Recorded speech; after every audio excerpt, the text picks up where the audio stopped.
Fala, meus amigos e minhas amigas, hoje a gente vai conversar sobre um tema bem interessante, que são as substâncias utilizadas na injeção letal, meus amigos, aquela injeção que o pessoal faz, na maioria das vezes, nos Estados Unidos, e a gente vai fazer aí um grande apanhado sobre as curiosidades sobre as injeções letais, e eu também vou dar minha visão de anestesista, né, minha visão médica, porque muitas dessas substâncias, presta atenção, são utilizadas nas anestesias. Então, eu fiz um vídeo sobre o Propofol em um determinado momento aqui no nosso canal. O Propofol, em 2012, foi cogitado para ser utilizado como uma das substâncias que compõem a injeção letal. Geralmente ela é dada aos condenados à morte lá nos Estados Unidos e alguns países do mundo também. Por exemplo, China faz a injeção letal e o Vietnã também utiliza. Em contrapartida, né, também existe a outra forma de execução, que é a cadeira elétrica, mas eu acredito que ela não é mais utilizada, tá? No caso específico do Propofol, a União Europeia ameaçou interromper as exportações dele para os Estados Unidos, se ele fosse utilizado como componente da injeção letal. E a injeção letal nada mais é do que substâncias superpotentes em doses altíssimas, substâncias que conseguem em conjunto causar a morte de um ser humano. Não é veneno, não é nada disso não. São substâncias que conseguem matar uma pessoa em poucos segundos. Nesse vídeo eu vou me limitar ao processo de como essa injeção letal é feita nos estados americanos, certo? Mais próximo daqui, todo mundo conhece, né? Por se tratar de um país que é sempre mais retratado nas reportagens sobre esse tema. Filmes você já deve ter visto algumas vezes, né? Questão de um paciente ali, um condenado, na verdade, né? Recebeu uma injeção letal, seriados, enfim, é uma realidade mais próxima a nossa. Foram os próprios americanos que criaram esse método de execução, tá? E é importante dizer, meus amigos e minhas amigas, que esse vídeo é um vídeo com essa questão da ciência, né? De uma forma de críticas sempre construtivas, para a gente debater a ciência e a medicina que existe por trás da elaboração e da execução da injeção letal. Essas questões de ser a favor ou contra a pena de morte, eu também não vou entrar no mérito, né? É uma coisa muito particular. Além de ser uma questão muito polêmica, né, e pessoal, o objetivo da gente não é falar sobre isso, é a parte mais técnica. Se vocês quiserem deixar nos comentários a opinião de vocês, se você é a favor da pena de morte, né, se você é contra, mas aqui a gente vai conversar sobre essas substâncias que geram a curiosidade. Combinado? O processo de execução pela injeção letal é hoje utilizado em 29 dos 50 estados americanos. Por que eu falei hoje, né? Porque esse número aí está sempre mudando. Como vocês devem saber, os estados americanos têm mais autonomia, eles são independentes, né? Eles são independentes para fazer as suas leis de acordo com cada particularidade. É diferente dos nossos estados aqui do Brasil, que a gente tem que seguir uma lei única. Lá nos estados americanos, eles têm essa independência para variar. Então esse número aí ele pode mudar de um governo para o outro. Vamos falar agora sobre a história da injeção letal. Documentalmente, ela tem a sua origem no regime nazista alemão, durante a Segunda Guerra Mundial. Foi lá que provavelmente ela foi criada, quando era usada para executar prisioneiros nos campos de concentração. Veja só, o surgimento durante uma guerra. Esses são os primeiros casos realmente conhecidos do uso desse método aí. Mas bem antes disso, no final do século XIX, ou seja, quase 50 anos antes da Segunda Guerra Mundial, um médico chamado J. Montblair, que era de Nova York, propôs um plano para injetar nos presos condenados à morte, isso bem antes da Segunda Guerra, tá? Uma alta dose de morfina. Até aquele momento, o método mais utilizado como pena de morte nos Estados Unidos era a forca. Olha só como era primitiva essa questão da execução, né? E essa ideia da injeção letal foi proposta de uma maneira para ser algo menos impactante, menos chocante do que o enforcamento, né, das pessoas condenadas à morte. Inclusive, fazendo um adendo aí, quando a gente vê, às vezes, nas cenas de filmes de faroeste, né, as pessoas sendo enforcadas, a maioria das vezes essas pessoas elas não morrem por sufocamento durante a forca. A maioria das vezes essas pessoas morrem por quebrar aqui a parte da coluna cervical. Isso já mata a pessoa instantaneamente. Por isso que quando cai uma pessoa ali daquela parte lá da forca, né, que é alta, ela não cai e fica lá se debatendo, né, fica se estrangulando, não. Ela cai e fica parada porque geralmente quebra essa região aqui. Algumas vezes pode acontecer de não quebrar, né, se a altura não for adequada, e a pessoa vai ficar ali agonizando. E isso, a medicina e essas pessoas que trabalham com a pena de morte, né, com a execução das pessoas, elas tentam evitar o máximo possível, porque tem que ser uma coisa rápida, pontual, que seja muito assim eficiente para evitar essa situação aí de preso lá do condenado ficar agonizando. Naquela época, o médico lá, Monty Bly, não foi ouvido e as prisões passaram a adotar aquele método que eu falei no começo do vídeo, que era a cadeira elétrica. Tem uma foto aí da cadeira elétrica para você ver ela, de madeira, né, para não conduzir a eletricidade. E apenas em 1977, praticamente 80 anos depois, quase um século, a injeção letal voltou a ser levada em consideração pelas autoridades, porque eles tomaram esse tempo todo para chegar à conclusão que a cadeira elétrica era muito mais dolorosa para o prisioneiro e mais negativa para a imagem do Estado ali, das pessoas que estavam fazendo a execução, né? O paciente agonizava muito, ficava levando uma corrente elétrica, se tremendo, né? Babando, era uma coisa bem impressionante mesmo.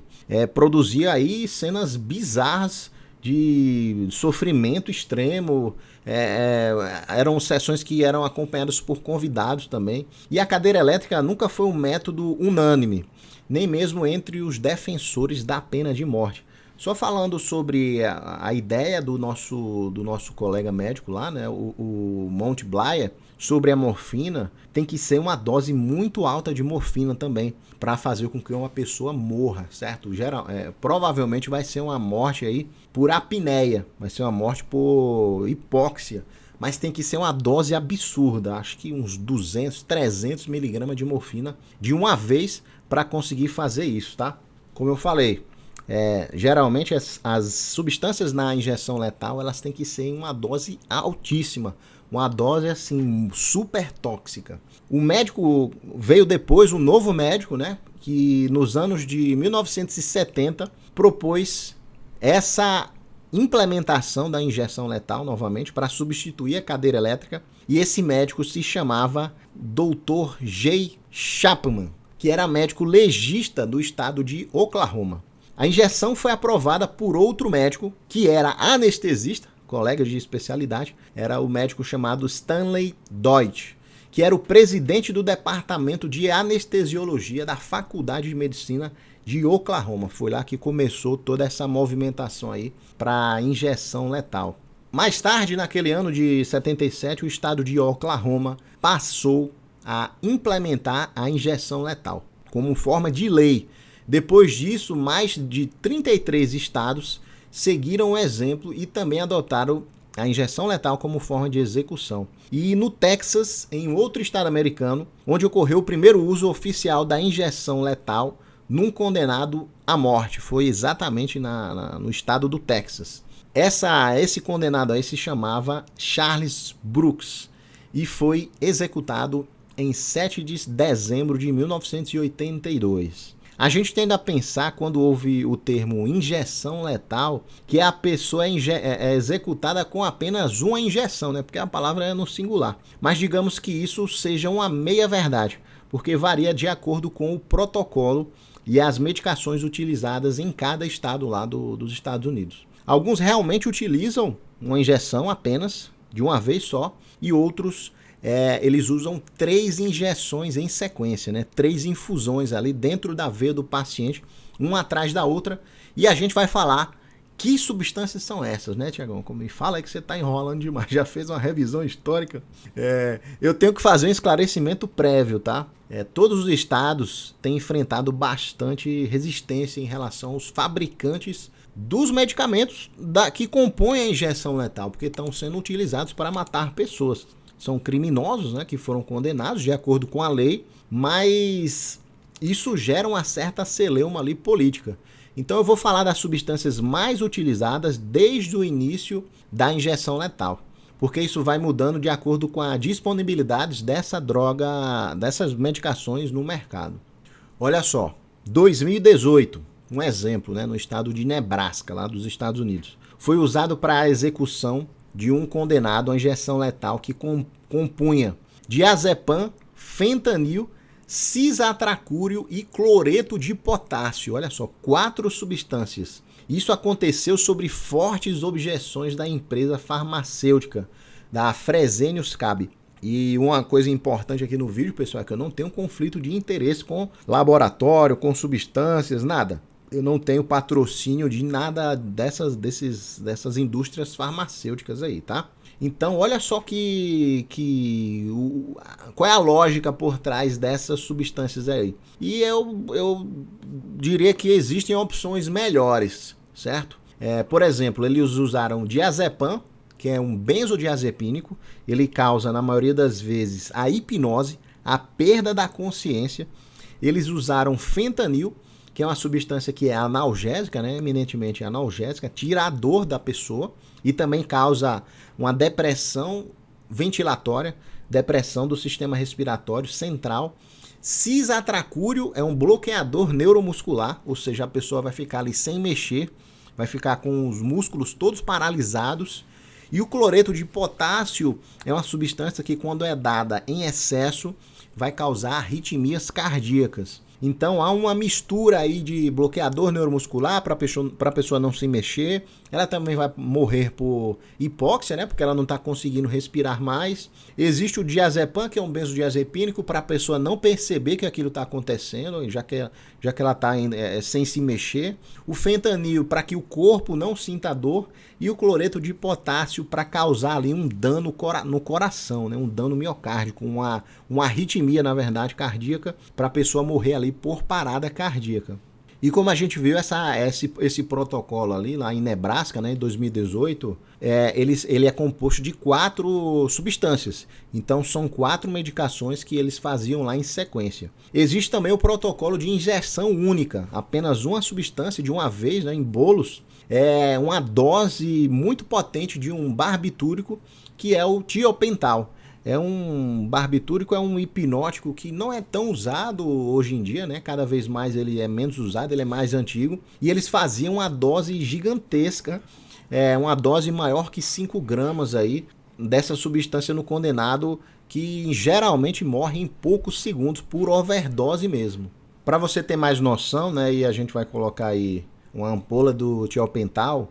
Ele é conhecido também como tiopenato de sódio ou tiopental sódico. Existe um protocolo também que o pessoal usa uma combinação de medicações junto do tiopental. Então, geralmente se usava, ou se usa, não sei se é aplicado ainda, tá? Tiopental, que é o mesmo utilizado naquele protocolo lá que eu falei, né, da injeção única, para produzir a inconsciência. Também eles usam o fenobarbital, que tem o nome comercial de Nembutal, mais uma vez, sem conflito de interesse, tá, pessoal? Que também é um barbitúrico que ele é utilizado como sedativo. Situações de convulsão também, o fenobarbital é utilizado. E ele é uma substância sintética, né, e foi criado pelo anestesista Silas Land, vai aparecer uma foto dele aí, no ano de 1930. Esse médico, assim, na época ele não criou essa substância, né? Ele não descobriu essa substância para fazer parte da injeção letal.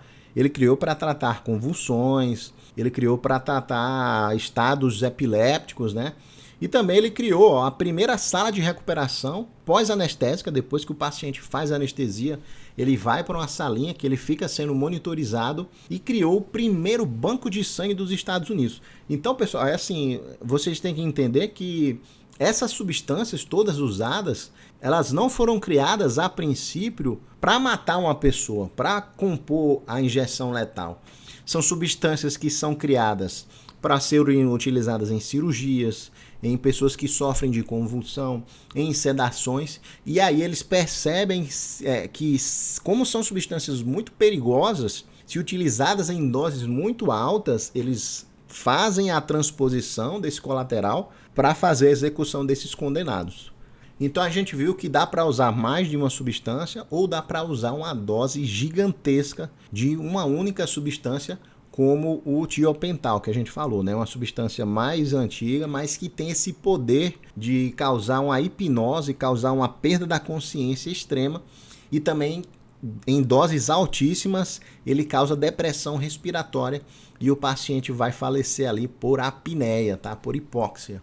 Muita gente não sabe, mas nos Estados Unidos existe também a execução de responsabilidade do governo federal. É o próprio presidente que tem o poder de cancelar uma execução dessas quando se trata de crime federal. Então, há 17 anos, não havia nenhuma execução na esfera da Justiça Federal americana, apenas nos estados, tá? Mas em 2020, quando o então presidente Donald Trump, ao contrário dos seus antecessores, né, que foi o George Bush e o Barack Obama, ele permitiu que várias sentenças de morte fossem executadas, fossem efetivadas, todas elas com a injeção letal, com a dose única de fenobarbital, que é aquela substância anticonvulsivante que a gente falou, né? E eram utilizadas doses absurdas para que os efeitos colaterais dessa substância, que é utilizada para pessoas que têm convulsão, mas em doses gigantescas e na veia, elas são capazes de matar a pessoa, porque ela vai perder a consciência e vai ter uma depressão respiratória e provavelmente vai morrer aí por hipóxia. Uma outra substância aí que também utiliza-se e geralmente é combinada, né, que é um bloqueador neuromuscular, é o brometo de pancurônio. Ele é um bloqueador neuromuscular, basicamente. Quando você faz uma injeção muito alta, né, de uma dose muito elevada do brometo de pancurônio, você tem uma paralisia de toda a musculatura do corpo e acaba que o paciente, lá no caso o condenado, né, a pessoa que está sendo executada, ele vai morrer também por hipóxia, porque ele não consegue respirar mais. Só que é importante que quando os bloqueadores neuromusculares são usados na injeção letal, o paciente precisa receber uma medicação que cause hipnose, que tire a consciência dele. A gente já falou do fenobarbital, do tiopental, do diazepam, que são utilizadas, porque caso ele não receba isso, ele vai ficar acordado, só que sem mexer o corpo dele. E ele vai começar a entrar em angústia ali, porque ele está sem respirar e ele está percebendo tudo aquilo.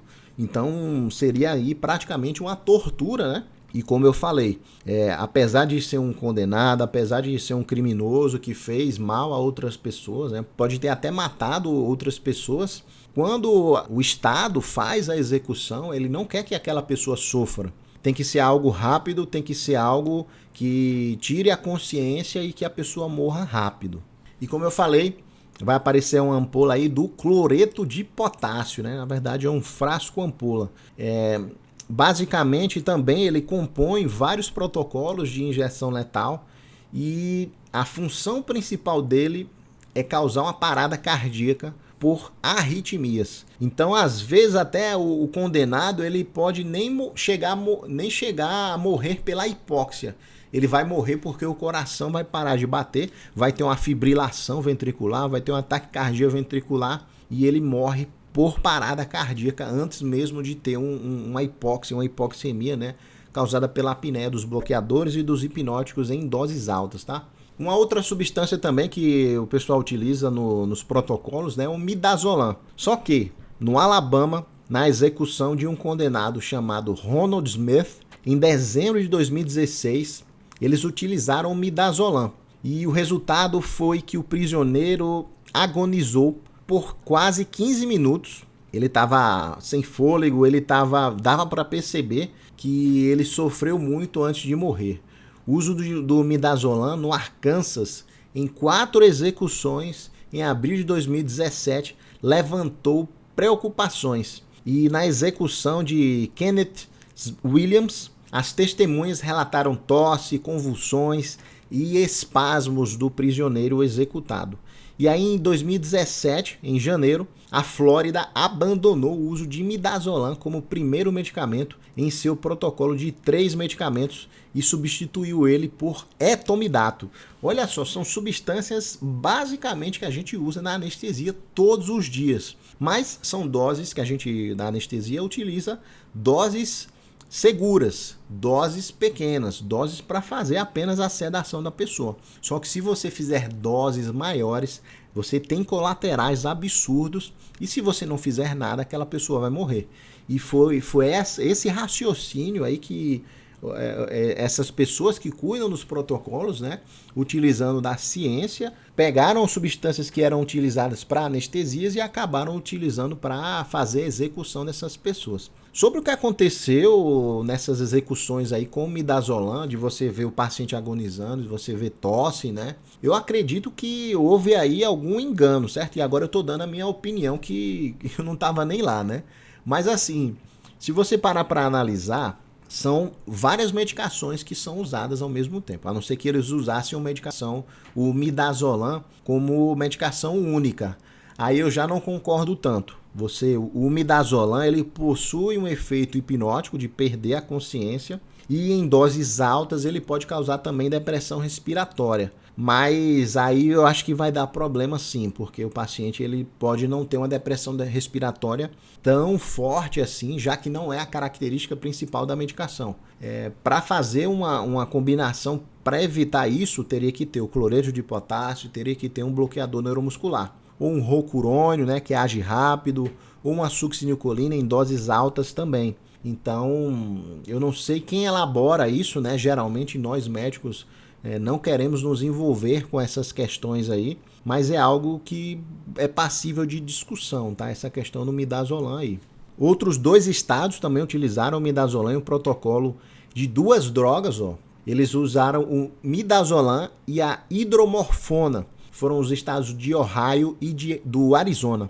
E nas 2 execuções foram feitas em 2014. Eles perceberam que demorou muito, faltou ar para os prisioneiros, eles agonizaram.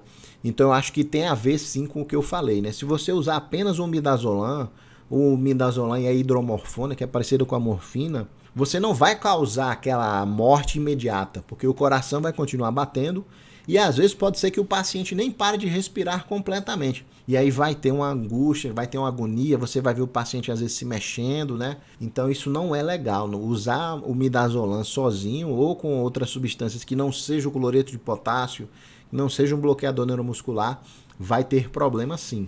Como vocês podem ver, meus amigos e minhas amigas, os protocolos, eles geralmente ou é de uma injeção única, que basicamente é o tiopental, ou fenobarbital, em doses gigantescas, doses altíssimas, que causam basicamente uma overdose dessa medicação, ou são protocolos que combinam substâncias, um bloqueador neuromuscular, um hipnótico, um opioide e o cloreto de potássio. Como médico, eu acho que a pessoa morre mais rápido utilizando esse segundo protocolo, que é a combinação de medicações. Ele vai perder a consciência, ele não vai sentir dor por causa do fentanil, o coração vai ter arritmias por causa do cloreto de potássio e também ele vai paralisar toda a musculatura dele para ele não agonizar, não ficar se mexendo, né? Isso também vai matar por hipóxia. Eu só discordaria aí das medicações utilizadas como bloqueadores neuromusculares. Eles utilizavam e utilizam ainda, né, o cisatracúrio e o pancurônio. Esses 2 bloqueadores, eles demoram alguns minutos para agir, tá? Existem bloqueadores mais rápidos, como o rocurônio e a succinilcolina. E olhando de forma médica e de forma para que o paciente não sofra, a melhor combinação para o protocolo é a combinação múltipla de medicações, tá? Fazer uma dose única de uma substância apenas, eu acho mais arriscado, eu acho que a pessoa pode sofrer. e não seria o ideal, né? O Estado não quer que isso aconteça porque é um tema muito polêmico e eu também não quero entrar nessas polêmicas, né? Como eu falei aí, a nossa visão aqui é apenas científica, apenas uma visão técnica dessas substâncias que são utilizadas. Maravilha! Se você achou interessante, né, esse tipo de vídeo, deixa aí o seu like como forma de apoio a esse conteúdo que eu produzi, um conteúdo bem curioso e sensível também, né, um assunto bem sensível. E é isso, um grande abraço do seu amigo Thiago e até o próximo vídeo. Tchau!